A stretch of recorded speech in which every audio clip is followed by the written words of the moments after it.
Olá, você está assistindo ao programa Escritura em Foco, de responsabilidade do Centro Presbiteriano de Pós-Graduação Andrew Jumper, um centro de estudos teológicos avançados da Igreja Presbiteriana do Brasil, em parceria com o Instituto Presbiteriano Mackenzie. O segmento de hoje é chamado Terra de Deus, uma série de programas que procura apresentar as características da história, cultura e geografia das terras bíblicas para nos ajudar a interpretar os textos da Escritura dentro do seu contexto. No programa de hoje, vamos voltar os nossos olhos para o tabernáculo, o templo de Israel e o seu interior. O que acontecia lá dentro? Como é que os sacerdotes deveriam praticar o culto e a adoração? O que acontecia dentro daquelas cercas de peles de animais e tecidos e qual o significado dessas coisas para o povo de Israel naquela época e depois para os cristãos? Assim, convido você a entrar pelas portas do tabernáculo e chegar até o lugar onde, antes de Cristo, somente o sumo sacerdote podia chegar, o Santo dos Santos. Sem sombra de dúvidas, essa pode ser uma caminhada fascinante e você é nosso convidado. Fique conosco e acompanhe-nos conhecendo o tabernáculo e o templo.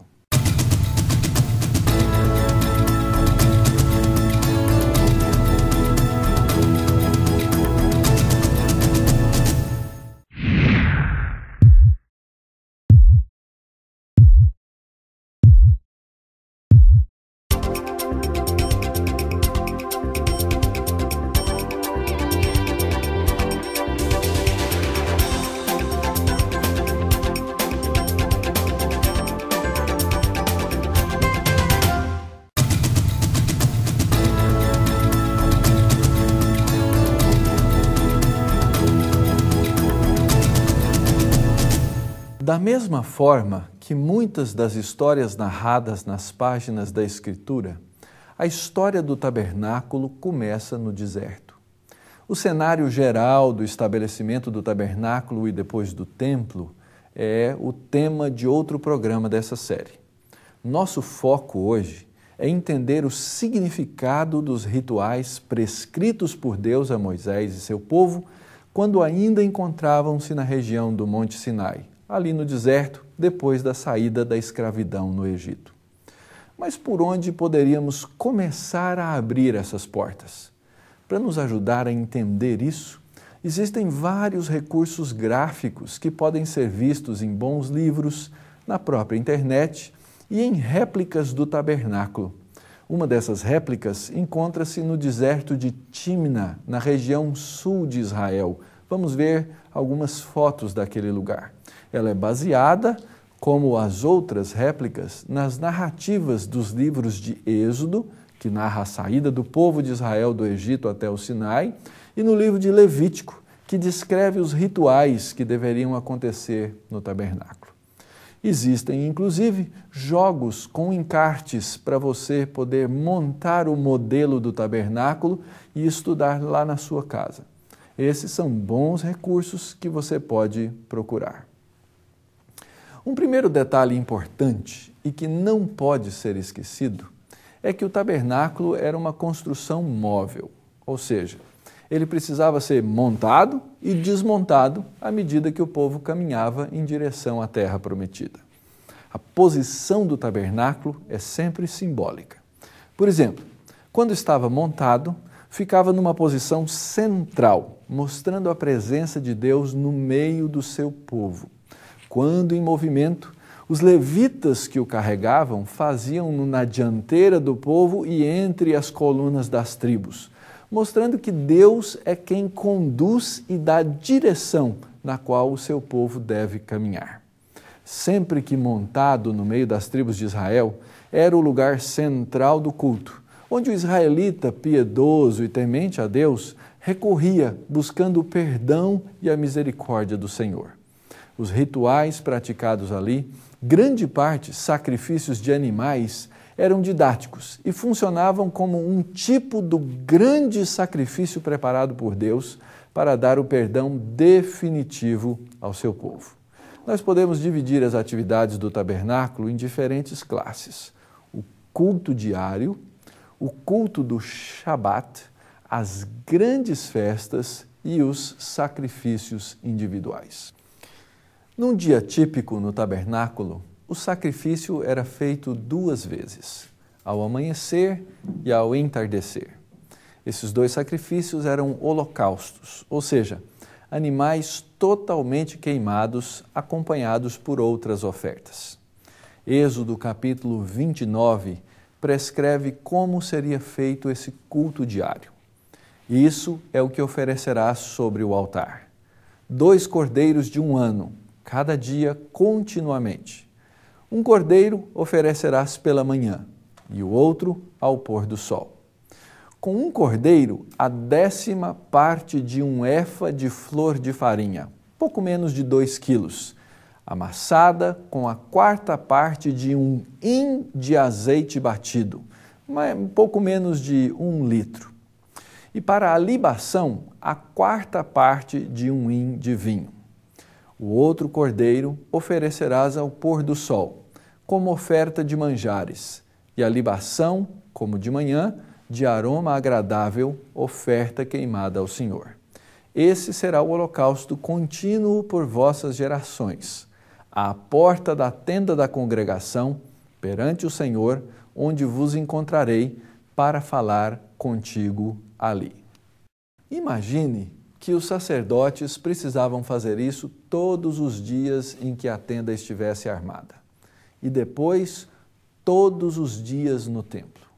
Apesar de parecer cansativo e, quem sabe, algo até sem sentido, há uma grande mensagem aqui. Esses sacrifícios encaixavam-se em 3 categorias e elas demonstravam o seguinte: primeiro, a consagração ao serviço de Deus. Segundo, a comunhão que aquele homem, o israelita, teria com Deus. E, em terceiro lugar, a expiação, o perdão pelos pecados. Veja que o objetivo era manifestar a presença de Deus e a sua habitação no meio do seu povo. Na verdade, era algo muito valioso e precioso para eles. É por isso que os israelitas apreciavam a casa de Deus, ansiando estar na presença dele e recebendo o seu ensino. É nesse sentido que o salmista exclama no Salmo 84: quão amáveis são os teus tabernáculos, Senhor dos exércitos! A minha alma suspira e desfalece pelos átrios do Senhor. O meu coração e a minha carne exultam pelo Deus vivo. O pardal encontrou casa, a andorinha ninho para si, onde acolhe os seus filhotes. E eu, os teus altares, Senhor dos exércitos, Rei meu e Deus meu. Bem-aventurado os que habitam em tua casa, louvam-te perpetuamente. Para cada um desses sacrifícios, havia uma preparação ritual que primeiro tinha que ser feita pelo próprio sacerdote. Ele tinha que estar cerimonialmente limpo e pronto para o seu serviço. Depois dos rituais de purificação, que eram feitos ali em torno da bacia de bronze que ficava no pátio ou no átrio exterior, o sacerdote pegava o animal, que deveria ser um macho de 1 ano sem defeito, e o sacrificava segundo as normas prescritas no livro de Levítico. Quando o ofertante era um indivíduo, ele colocava a sua mão sobre a cabeça do animal, como que dizendo: agora esse animal me representa. Depois de morto, o sangue era recolhido numa bacia e era aspergido ao redor do altar. As partes do animal eram separadas e ele era queimado sobre o altar do holocausto. O cheiro daquilo que era queimado, das carnes, da gordura, lembravam a todos ali no arraial que não há perdão de pecado sem o derramamento de sangue. Todos os dias, 2 vezes ao dia, o povo de Israel era lembrado disso, para que nenhum deles pudesse pensar que podia ser salvo pelas suas próprias obras. Além desses sacrifícios, Os sacerdotes eram encarregados da ordem e da manutenção dos objetos e utensílios do tabernáculo, da limpeza, do óleo do candelabro, dos pães da proposição e tudo o mais que envolvesse o culto. Nessa época, o Inário de Israel, que depois se tornou o livro dos Salmos, ainda era incipiente, talvez com alguns poucos cânticos compostos por Moisés, Miriam e alguns sacerdotes. Mas não havia muito mais do que isso. É possível que, ao longo do tempo, alguns dos salmos foram introduzidos, então, nas diferentes partes dos rituais do tabernáculo e, finalmente, no período do primeiro templo, muitos músicos e corais já faziam parte daqueles rituais, conforme lemos na dedicação do templo, no livro dos Reis e em Crônicas. Mas, como já dissemos, tudo o que acontecia ali, ou era um tipo, ou um símbolo, o autor do livro de Hebreus chama essas coisas de sombra, ou seja, algo que representa, mas que não é o real. No próximo bloco, nós vamos conhecer um pouquinho mais do Shabat, o dia do descanso e das festas fixas de Israel. Fique conosco.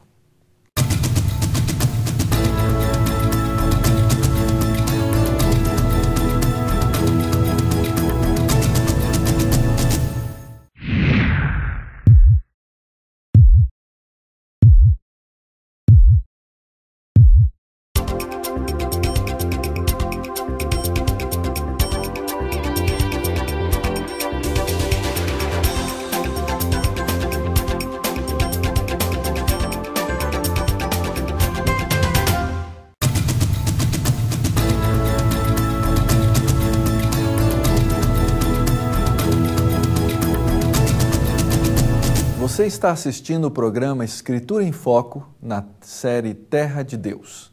Hoje estamos estudando o tabernáculo, o templo, o significado de seus rituais e a aplicação deles para os dias de hoje.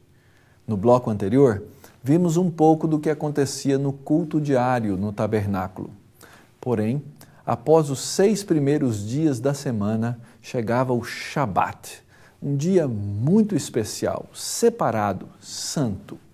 Esse dia especial e separado dos demais foi estabelecido por Deus nos 10 mandamentos, ou como é conhecido no próprio Antigo Testamento, nas 10 palavras, sendo que essa 4ª palavra, ou 4º mandamento, nos diz o seguinte: lembra-te do dia de sábado para o santificar. 6 dias trabalharás e farás toda a tua obra. Mas o 7º dia é o sábado do Senhor teu Deus. Não farás nenhum trabalho, nem tu, nem o teu filho, nem a tua filha, nem o teu servo, nem a tua serva, nem o teu animal, nem o forasteiro das tuas portas para dentro. Porque em 6 dias fez o Senhor os céus e a terra, o mar e tudo o que neles há, e ao 7º dia descansou. Por isso, o Senhor abençoou o dia de sábado e o santificou. Para começar a falar sobre o assunto, temos que lembrar de algo muito importante. A palavra que nos é traduzida por sábado é a palavra Shabat na língua hebraica, e ela significa literalmente descanso. No caso, o Shabat israelita coincide com o 7º ou o último dia da semana, como lemos no texto acima. O que não se deve confundir é que o Shabat seja sempre o 7º dia da semana. Por que dizemos isso? Vou dar um exemplo. O último dia de uma festa de 7 dias também é chamado de Shabat, não importando que dia da semana ele venha a cair. Veja só o exemplo. A festa das tendas, ela dura 7 dias, começa num dia fixo do mês. No caso, o 15º dia do mês 7º do calendário judaico. O dia 15 podia cair no 3º dia da semana, para nós, a terça-feira. Logo, o Shabat da festa dos tabernáculos, o seu 7º dia, cairia no 2º dia da próxima semana, que é para nós a segunda-feira. Se fosse no Brasil, era feriadão garantido. Em Israel, era uma santa convocação. Logo, na lei cerimonial mosaica, o sétimo dia, o sábado, é o dia do descanso e o dia mais importante de culto. Todo tipo de trabalho nesse dia deveria cessar para que houvesse exclusividade na adoração. Muito mais do que uma exigência legal, o conceito era de haver uma real dedicação ao serviço de Deus. Durante a semana, o culto acontecia no tabernáculo, através dos sacrifícios, ou no templo, todos os dias. Assim como deveria acontecer na casa dos crentes israelitas, onde eles deveriam meditar nas Escrituras, que é a Torá, deveriam fazer as suas orações. Mas o sétimo dia era dia de descanso e festa diante do Senhor, e nele não se deveria misturar as coisas que se faz corriqueiramente, a não ser no caso de uma extrema emergência. O ritual do tabernáculo e do templo no sábado, além dos sacrifícios diários, era acrescentado em mais 2 cordeiros, mais farinha amassada com azeite e mais libações. Certamente, nesse dia, muitos israelitas iam ao templo e, de longe, participavam daquele momento solene da adoração ao Deus de Israel.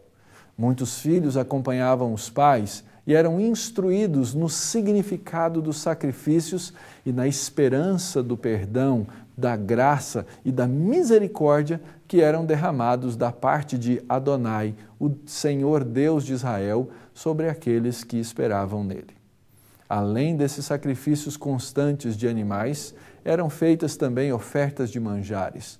Uma oferta composta de cereais, da qual parte era para o consumo dos sacerdotes, assim como as ofertas pacíficas de animais, que também tinham uma parte dela separada para o consumo dos sacerdotes. Além dos cultos diários e do Shabat, haviam as festas fixas de Israel. Elas se espalhavam ao longo do ano. Segundo o livro de Levítico, no capítulo 23, as principais festas solenes ao Senhor eram a Páscoa, seguida da festa dos pães asmos, ou os pães sem fermento, a festa das primícias, a festa do Pentecostes, o dia da expiação e a festa dos tabernáculos. 3 delas deveriam trazer o adorador até o tabernáculo ou o templo: a festa dos pães asmos, a festa das primícias e a festa dos Pentecostes. Cada uma dessas festas, dependendo da sua duração, tinha as santas convocações. Eram esses dias de Shabat, quando toda a atividade regular cessava, geralmente no primeiro e no último dia da festa. Contando com o próprio Shabat, ou sábado, são 7 festas ao todo.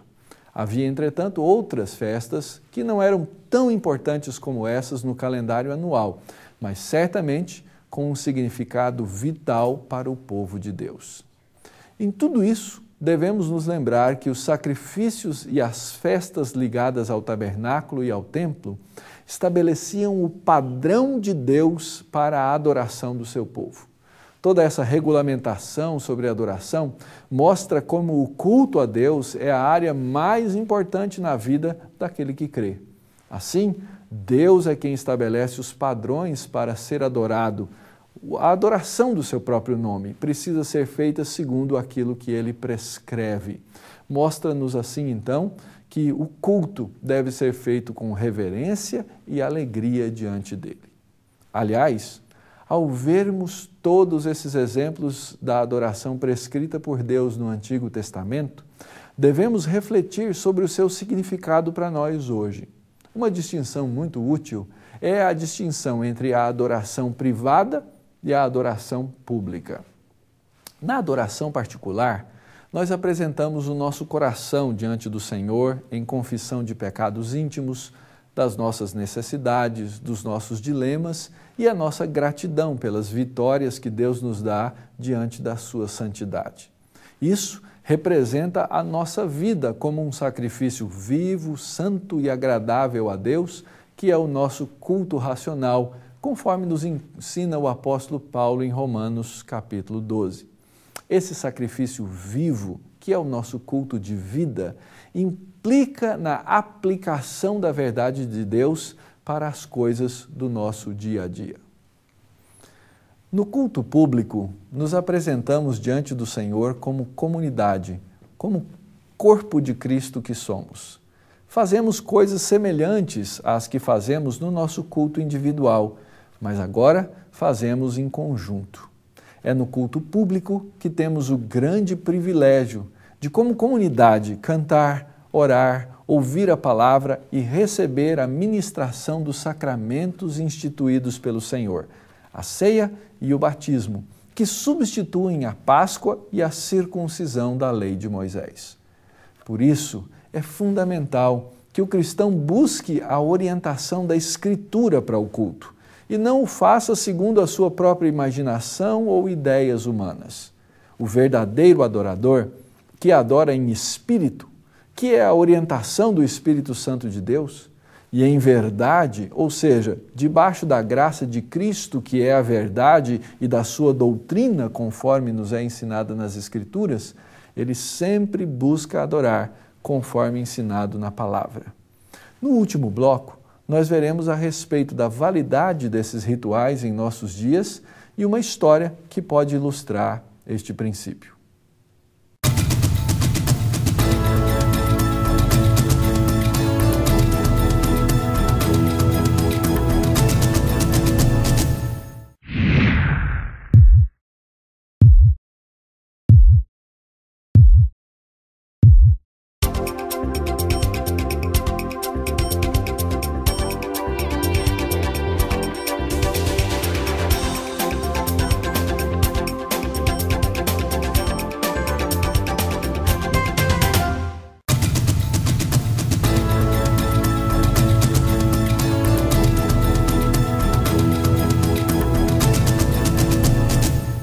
Você está assistindo o programa Escritura em Foco, segmento Terra de Deus.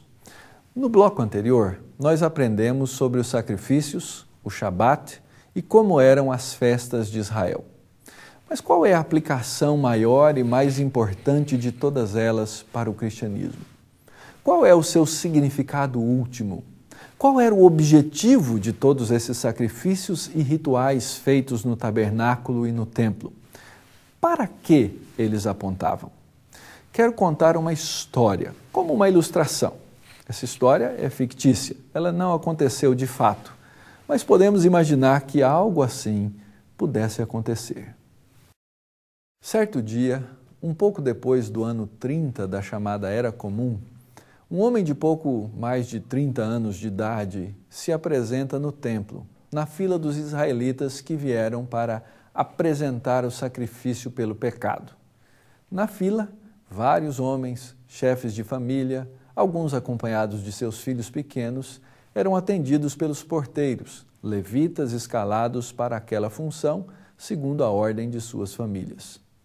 Quando chega a vez do homem, o levita lhe pergunta, já com um tom modificado na voz, uma vez que todos na fila traziam um animal e aquele homem que era atendido vinha de mãos vazias. Diz o levita, o senhor deve estar na fila errada. Aqui é a fila para o sacrifício pelo pecado. É preciso trazer o animal do sacrifício. O senhor pecou? Ao que o homem respondeu, não pequei, ainda que tenha sido tentado como todos os outros homens.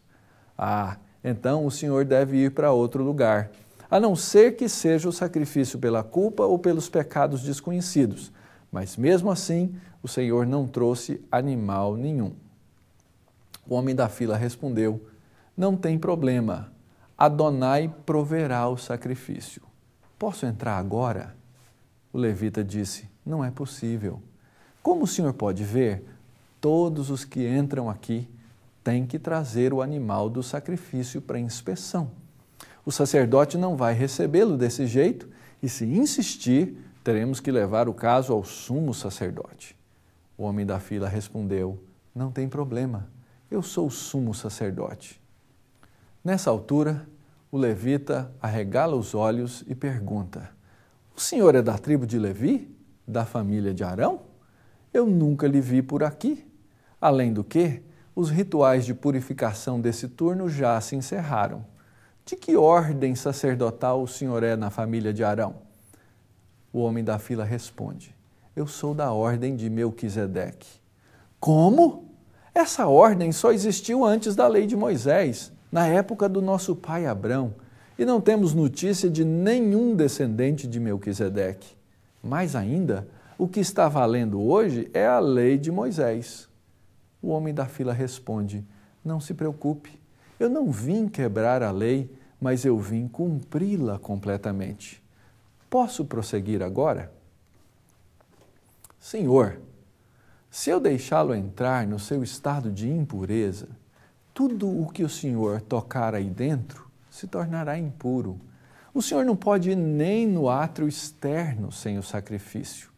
O homem da fila responde: mas eu sou puro e limpo de coração.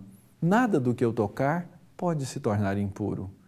O levita lhe diz: Senhor, não quero perder a paciência, mas tem mais gente na fila e já está quase na hora dos sacerdotes entrarem no santo lugar para a reposição do óleo do candelabro. Esse ritual é exclusivo, ninguém do povo pode entrar no santo lugar. Além do que, hoje o tempo é bem mais corrido. Nós estamos na semana de preparação para a Páscoa.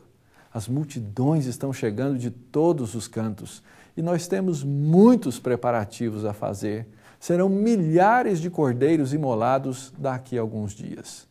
O homem da fila respondeu: não se preocupe, não vou atrapalhar em nada. Afinal de contas, eu sou a luz do mundo, eu sou o Cordeiro de Deus.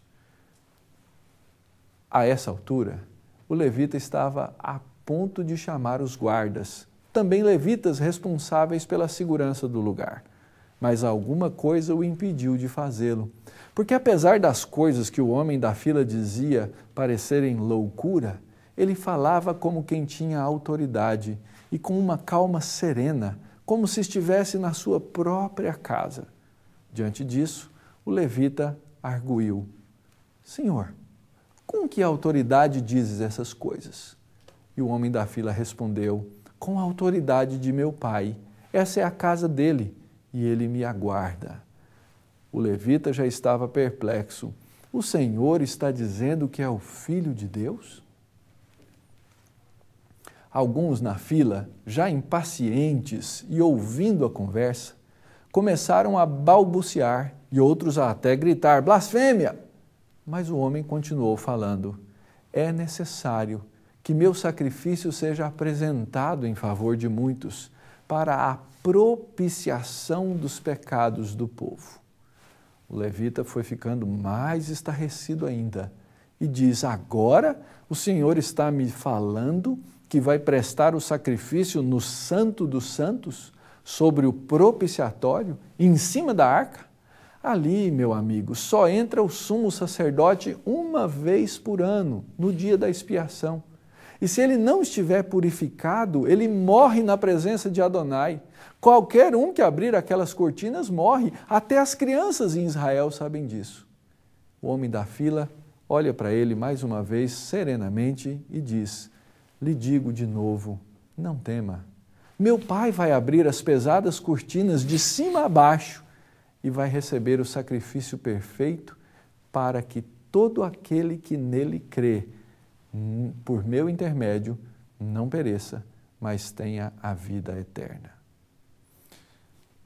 É óbvio que essa história nunca aconteceu desse jeito, mas ela serve para nos ilustrar como o Evangelho é o real cumprimento de tudo aquilo que o tabernáculo e o templo representaram. Na verdade, o sacrifício de Cristo apresentado na Páscoa aboliu toda a necessidade de cumprimento da lei cerimonial conforme nós a encontramos no Antigo Testamento. Com a vinda de Jesus para habitar no meio do seu povo, os edifícios e rituais do templo tornaram-se desnecessários e obsoletos. Cristo cumpriu toda a lei cerimonial e em si mesmo satisfez toda a justiça de Deus. Ele é a porta de acesso a Deus, Ele é o Cordeiro Pascal, Ele é o sacrifício perfeito, Ele é a luz do mundo, para que não mais andemos em trevas. Ele é o pão da vida, para que nunca mais tenhamos fome e vivamos na presença de Deus. Ele é a água viva, que nos traz vida no meio da sequidão. Ele é o alfa, Ele é o ômega, Ele é o princípio e Ele é o fim. Tudo o que precisamos está nele, e tudo nele glorifica o Pai que está nos céus.